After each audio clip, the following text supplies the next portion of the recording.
आज सुने कामदा एकादशी व्रत कथा। विष्णु भगवान की जय हो, विष्णु भगवान की जय हो। धर्मराज युधिष्ठिर कहने लगे, हे भगवान, मैं आपको कोटि कोटि नमस्कार करता हूँ। अब आप कृपा करके चैत्र शुक्ला एकादशी का महात्म्य कहिए। श्री कृष्णा कहने लगे कि धर्मराज, यही प्रश्न एक समय राजा दिलीप ने गुरु वशिष्ठ जी से किया था और जो समाधान उन्होंने किया वो सब मैं तुमसे कहता हूँ। प्राचीन काल में रतनपुर नाम का एक नगर था। वहाँ पर अनेक ऐश्वर्यों से युक्त पुंडरीक नाम का एक राजा राज करता था। रतनपुर नगर में अनेक अप्सरा थी, किन्नर और गंधर्व वास करते थे। उनमें ललिता और ललित नाम के दो स्त्री और पुरुष भी थे। उन दोनों में अत्यंत स्नेह था, यहाँ तक कि अलग अलग हो जाने पर दोनों व्याकुल हो जाते थे। एक समय पुंडरीक की सभा में अनाय गंधर्वों के सहित ललित भी गान कर रहा था। गाते गाते उसको अपनी प्रिया ललिता का ध्यान आ गया और उसके ध्यान में सूर भंग होने के कारण गाने का स्वरूप बिगड़ गया। ललित का मन का भाव जान कर ककोट नाग ने पद भंग होने के कारण राजा से कह दिया। तब पुंडरीक ने क्रोध पूर्वक कहा कि तू मेरे सामने गाता हुआ अपनी स्त्री का स्मरण कर रहा है। आज तू काचा मांस खाता है, अब कर्म का फल भोग। पुंडरीक के शराप से ललित उसी क्षण महाकाया विकराल राक्षस हो गया। उसका मुख अत्यंत भयंकर हो गया, नेत्रा सूर्य चंद्रमा की तरह हो गया, प्रदीप्त हो गए और मुख से अग्नि निकलने लगी।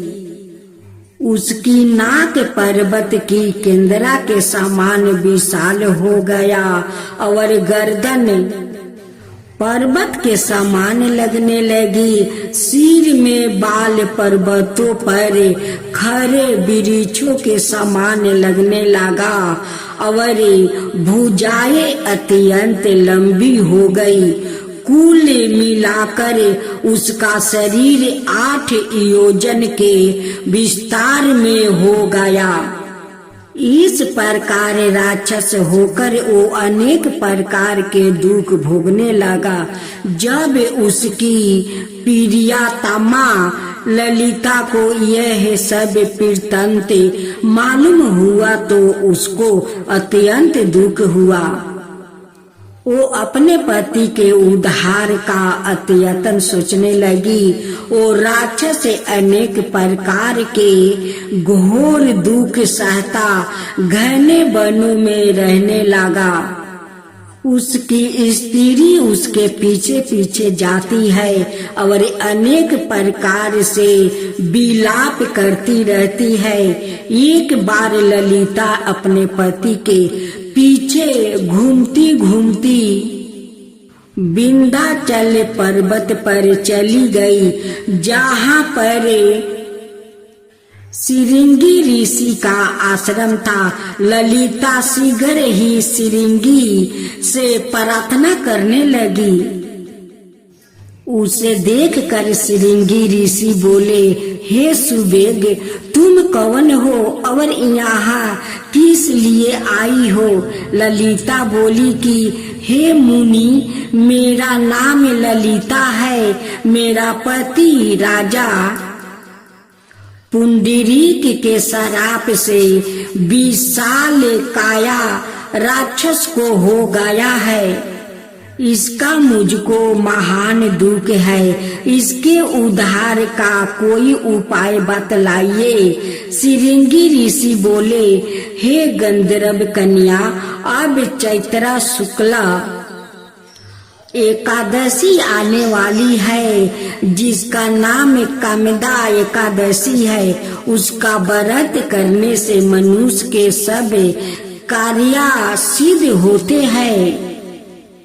यदि तू कामदा एकादशी का व्रत करके उसके पुण्य का फल अपने पति को दे तो वो शीघ्र ही राक्षस योनि से मुक्त हो जाएगा और राजा का श्राप भी अवश्य में वो शांत हो जाएगा। मुनि के ऐसे वचन सुनकर ललिता ने चैत्रा शुक्ला एकादशी आने पर उसका व्रत किया और द्वादशी को ब्राह्मणों के सामने अपने व्रत का फल अपने पति को देती हुई भगवान से इस प्रकार प्रार्थना करने लगी, हे प्रभु, मैंने जो यह व्रत किया है इसका फल मेरा पति देव को प्राप्त हो, जिससे वो राक्षस योनि से मुक्त हो जाए। एकादशी का फल देते ही उसका पति राक्षस योनि से मुक्त होकर अपने पुराने स्वरूप में परातप हुआ। फिर अनेक सुंदर वस्तु भूषणों से युक्त होकर ललिता विमान में बैठकर स्वर्ग लोक को चले गए।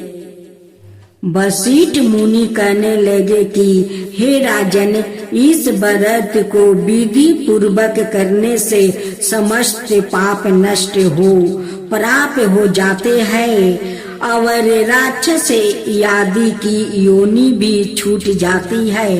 संसार में इसके बराबर कोई और दूसरा व्रत नहीं है। इसकी कथा पढ़ने या सुनने से या जप ज्ञान का फल प्राप्ति होती है। कोने में बैठ गया और विष्णु भगवान का एकादशी महात्म्य की कथा सुनने लगा। इस प्रकार अनय मनुष्यों की भांति उसने भी सारी रात जागरण बिता दिया। परत काल होते ही सब लोग अपने अपने घर चले गए तो पहेलिया भी अपने घर चला गया। घर जाकर उसने भोजन किया। कुछ समय बीतने के पश्चात उस पहेलिया की मृत्यु हो गई, मगर उसे अमिलखी एकादशी के व्रत और जागरण से उसने राजा विद्रथ के घर जन्म लिया। उसका नाम वसुरथ रखा गया। युवा होने पर वो चतुरंगिनी सेना सहित और धन धनाय से युक्त होकर 10,000 गरमों का पालन करने लगा। वो तेज में सूर्य का समान था, कांति में चंद्रमा का समान था, वीरता में भगवान विष्णु का समान था और क्षेमा में पृथ्वी का समान था। ओ अत्यंत धर्मी के सत्यवादी कर्मवीर एवं विष्णु भक्त था। ओ प्रजा का समान भाव से पालन करता था। दान देना उसका नीति का कर्तव्य था। एक दिन राजा शिकार खेलने के लिए गया। दैव योग से वहाँ मार्ग भूल गया और दिशा ज्ञान न रहने के कारण उसी वन में एक वृक्ष के नीचे सो रहा। थोड़ी देर बाद पहाड़ी मलेच्छ वहाँ पर आ गया और राजा को अकेला देखे मारो मारो शब्द कहते हुए राजा की और दौड़े। मलेच्छ कहने लगे कि इस दुष्ट राजा ने हमारे माता पिता पुत्रा और पुत्रा आदि अनेक संबंधियों को मारा है और देश से निकाल दिया है। अत इसको अबर से मारना चाहिए। ऐसा कह कर वो मलेच्छ उस राजा को मारने दौड़ा और अनेक प्रकार के अस्त्र शस्त्र उसके ऊपर फेंका। वो सब अस्त्र शस्त्र राजा के शरीर पर गिरते ही नष्ट हो जाता और उनका बार पुष्पा का समान प्रतीत होता। अब उन मलेच्छ का अस्त्र शस्त्र उल्टा उन्हीं पर प्रहार करने लगा, जिससे वो मूर्छित होकर गिरने लगा। उसी समय राजा का शरीर से एक दिव्या स्त्री उत्पन्न हुई। वो स्त्री अत्यंत सुंदर होती हुए भी उसकी भूर कीर्ति टेढ़ी थी। उसकी आंख से लाल लाल अग्नि निकल रही थी, जिससे वो दूसरों काल के समान प्रतीत होती थी। वो स्त्री मलेच्छों को मारने दौड़ी और थोड़ी ही देर में उसने सब मलेच्छों को काल के गले में पहुंचा दिया। जब राजा सोकर उठा तो उसने मलेच्छों को मारा हुआ देखकर कहा कि इन शत्रुओं को किसने मारा है? इस वन में मेरा कौन है? हीर तरसी रहता है। ऐसा विचार कर ही रहा था कि आकाशवाणी हुई, हे राजन, इस संसार में विष्णु भगवान के अतिरिक्त कौन तेरी सहायता कर सकता है? इस आकाशवाणी को सुनकर राजा अपने राज में आ गया और सुख पूर्वक राज करने लगा। महर्षि वशिष्ठ बोले कि हे राजन, यह अमलखी एकादशी का व्रत का प्रभाव था। जो मनुष्य इस अमलखी एकादशी का व्रत करते हैं वो प्रत्येक कार्य में सफला होता है और अंत में विष्णु लोक को जाते हैं। विष्णु भगवान की जय हो, विष्णु भगवान की जय हो, विष्णु भगवान की जय हो, विष्णु भगवान की जय हो। दैत्यराज काल नेमी की कन्या बिंदा का विवाह जलंधर से हुआ। जलंधर महाराक्षस था, अपनी साता के मध्य में चूर हो गया था। उसने माता लक्ष्मी को पाने की कामना से युद्ध किया, परंतु समुद्र से ही उत्पन्न होने के कारण माता लक्ष्मी ने उसे अपना भाई के रूप में स्वीकार किया। वहां से वो पराजित होकर वो देवी पार्वती को पाने की लालसा से कैलाश पर्वत पर गया। भगवान देव शिव का ही रूप धारण कर माता पार्वती के समीप गया, परंतु माँ ने अपने योग बल से उसे तुरंत पहचान लिया और वहां से अंतर ध्यान हो गई। देवी पार्वती ने क्रोध होकर सारा वृत्तांत भगवान विष्णु को सुनाई। जलंधर की पत्नी बिंदा अत्यंत पतिव्रता स्त्री थी। उसी के पतिव्रता धर्म की शक्ति से जलंधर ना तो मारा जाता था और ना ही पराजित होता था। इसलिए जलंधर का नाश करने के लिए बिंदा का पतिव्रता धर्म को भंग करना बहुत आवश्यक था। इसी कारण भगवान विष्णु ऋषि का भेष धारण कर वन में जा पहुँचे, जहाँ बिंदा अकेली बर्मन कर रही थी। भगवान के साथ 2 मायावीर राक्षस भी थे, जिन्हें देखकर बिंदा भयभीत हो गई।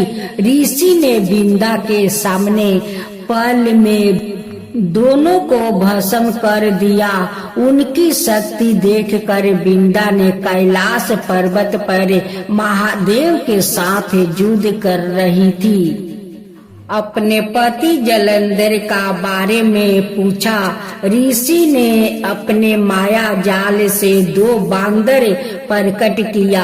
एक बांदर के हाथ में जलंधर का सिर था और दूसरे के हाथ में धड़ था। अपने पति की यह दशा देखकर बिंदा मूर्छित होकर गिर पड़ी। होश में आने पर उन्होंने ऋषि रूपी भगवान से विनती की कि वो उसके पति को जीवित करे।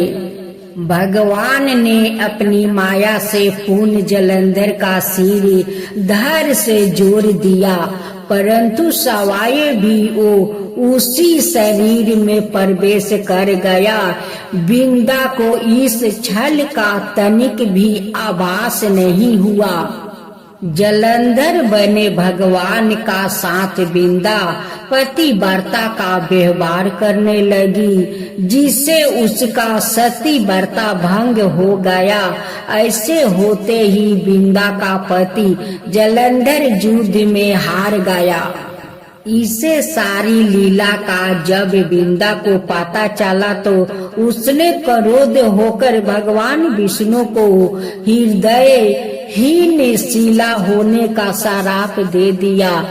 अपने भक्त के श्राप को भगवान विष्णु ने स्वीकार किया और शालिग्राम पत्थर बन गए। सृष्टि के पालन कर्ता के पत्थर बन जाने से ब्रह्मांड में अंश तुलन की स्थिति हो गई। यह देख कर सभी देवी देवताओं ने बिंदा से प्रार्थना किया कि ओ भगवान विष्णु को श्राप से मुक्त कर दे। बिंदा ने भगवान विष्णु को श्राप मुक्त कर सवाए आत्मदाह कर लिया। जहाँ बिंदा भस्म हुई वहाँ तुलसी का पौधा उगा। भगवान विष्णु ने बिंदा से कहा, हे बिंदा, तुम अपने सतीव्रता के कारण मुझे लक्ष्मी से भी अधिक प्रिया हो गई हो। अब तुम तुलसी का रूप में सदा मेरे साथ रहोगी। तब से हर साल कार्तिक महीने का देवउठानी एकादशी का दिन तुलसी विवाह के रूप में मनाया जाता है। जो मनुष्य भी मेरे शालिग्राम रूप के साथ तुलसी का विवाह कराएंगे, उसे इस लोक और परलोक में विपुल यश प्राप्त होगा। उसी दैत्य जलंधर की यह भूमि जलंधर नाम से विख्यात है। माँ तुलसी की जय हो, माँ तुलसी की जय हो, विष्णु भगवान की जय हो, विष्णु भगवान की जय हो। माँ लक्ष्मी की जय हो, माँ लक्ष्मी की जय हो। माँ लक्ष्मी की व्रत पूजा विधि। सबसे पहले एक चौकी पर माँ लक्ष्मी और भगवान गणेश की मूर्ति की स्थापना करे। ध्यान रखे कि मूर्ति का मुख पूर्व या पश्चिम दिशा में रखे। इसके बाद थोड़ा सा चावल डालकर लक्ष्मी जी के पास कलश की स्थापना करे। कलश के ऊपर एक नारियल में कपड़ा बांध कर रखे। इसके बाद गणेश जी के और चावल की 16 डेरिया बनाए या 16 मातृका की प्रतीक है। 9 ग्रह और 16 मृतका के बीच अवस्थित का चिन्ह बनाए। साथ ही 11 दीपक, खील, बतासे, मिठाई, वस्तु, आभूषण चंदन का लेपे, सुंदर कुमकुम, सुपारी पान फूल, दूभा चावल लवंग इलायची केसर कपूर हल्दी दूब अगरबत्ती। इसके बाद विधि विधान के साथ पूजन करे। सबसे पहले गाथा का पाठ करे, अंत में भगवान गणेश और माँ लक्ष्मी की आरती करे। एक गांव में एक ब्राह्मणी रहती थी। वो दिन प्रतिदिन भगवान विष्णु की आराधना करती थी। भगवान विष्णु उसकी भक्ति से बहुत प्रसन्न हुए और उन्हें अपनी प्रिया भक्त को दर्शन दिया। साथ ही ब्राह्मणी ने कहा कि तुमने जो वरदान मांगना है तुम मांग सकते हो। जब ब्राह्मणी ने इच्छा जाहिर करते हुए कहा कि वो चाहती है कि उसके घर में माँ लक्ष्मी का वास हो जाए। इसके बाद भगवान विष्णु ने उस ब्राह्मणी को अपने घर में माँ लक्ष्मी को बुलाने की तरीका बताया। भगवान विष्णु ने बताया कि तुम्हारे घर में कुछ ही दूरी पर जो मंदिर है वहाँ एक स्त्री आती है और वहाँ आकर उपले थापती है, तो तुम्हें उसे अपने घर आने का निमंत्रण देना होगा। वही माँ लक्ष्मी है। ब्राह्मणी ने भगवान विष्णु के कहे अनुसार ही किया। ब्राह्मणी ने उस स्त्री को अपने घर आने का निमंत्रण दिया। तब माँ लक्ष्मी ने उस ब्राह्मणी से कहा कि वो 16 दिन के लिए माँ लक्ष्मी की पूजा करे। माँ लक्ष्मी के कहे अनुसार ब्राह्मणी ने 16 दिन तक माँ लक्ष्मी की उपासना की। माँ लक्ष्मी ने फिर उस ब्राह्मणी को आशीर्वाद दिया और उसके घर में निवास किया। तभी से जो व्याकृत चैत्र महीने के माँ लक्ष्मी की इन 16 दिन तक उपासना करता है, माँ लक्ष्मी उसे प्रसन्न होकर उसे सुख समृद्धि का आशीर्वाद देती है। ओम जय लक्ष्मी माता मैया, जय लक्ष्मी माता, तुमको निस दिन सेवते हरि विष्णु दाता। ओम लक्ष्मी माता उमा राम ब्राह्मणी, तुम ही हो जग माता। सूर्य चंद्रमान धावते नारद ऋषि गाता। ओम जय लक्ष्मी माता। दुर्गा रूप निरंजनी सुख सनपति दाता। जो कोई तुमको धावते ऋषि रिधि सिद्धि धन पाता। ओम जय लक्ष्मी माता। तुम्हें पाताल निवासिनी, तुम्हें ही सुविदाता। करम प्रभाव पारकासिनी, भाव निधि की ताराता। ओम जय लक्ष्मी माता। जिस घर में तुम रहती सब सद्गुण आता। सब संभव हो जाता, मन नहीं घबराता। ओम जय लक्ष्मी माता। तुम बिना ज्ञान न हो बेबस्तर ना कोई पाता। खान पान का भाव सब तुमसे ही आता। ओम जय लक्ष्मी माता। शुभ गुण मंदिर सुंदर चिरदानी जाता। रतन चतुर्दर्शन तुम बिना कोई नहीं पाता। ओम जय लक्ष्मी माता। श्री लक्ष्मी जी की आरती जो कोई कोई जन गाता, उरे आनंद समाता, पाप उतर जाता। ओम जय लक्ष्मी माता, मैया जय लक्ष्मी माता।